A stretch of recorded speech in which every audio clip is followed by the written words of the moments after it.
ADN Construction a été choisi par les pouvoirs publics pour piloter les actions du plan BIM 2022. Un plan qui est résolument tourné vers une approche pragmatique et proche des préoccupations des professionnels. Le plan BIM 2022 a été lancé en janvier 2019 et depuis, nous nous assurons que les besoins puissent être exprimés et partagés. Le BIM est une approche collaborative. Une demande claire et structurée doit être formulée pour que chacun puisse apporter une réponse cohérente. Cette demande devra alors trouver une réponse adaptée et précise, assurant que les besoins seront clairement pris en compte par les acteurs.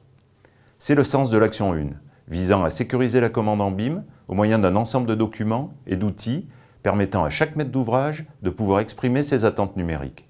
Ces besoins seront par la suite harmonisés avec les travaux sur la convention BIM du PTNB. La maquette doit être un outil au service de la qualité du bâtiment.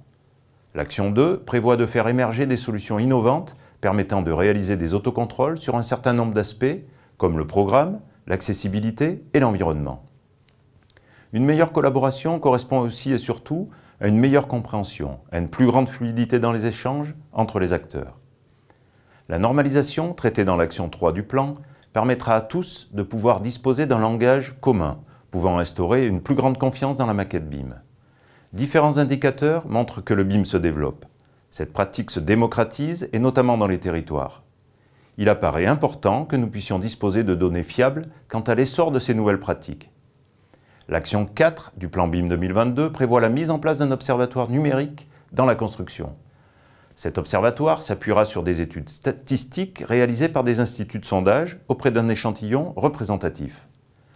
La généralisation du BIM ne peut être mise en place sans une étude approfondie des outils de formation. L'action 5 met en place les conditions favorables d'émergence de formation et d'outils de formation innovants. Le numérique change les pratiques des professionnels et nous devons répondre aux différents besoins de formation. La transition numérique, prise en charge par le plan BIM 2022 au niveau national, doit se faire au sein de chaque organisme, de chaque agence, de chaque entreprise. Pour que chacun puisse être capable d'évaluer les compétences à acquérir, l'action 6 travaille à la mise en place d'un dispositif permettant de valoriser sa maturité numérique et de formaliser un plan de formation. Une approche nationale visant à généraliser l'usage du numérique doit être renforcée et accompagnée par une approche locale. Les territoires ont un rôle essentiel dans la transition numérique. L'action 7 s'attache à mettre en valeur les initiatives locales contribuant à la généralisation du numérique.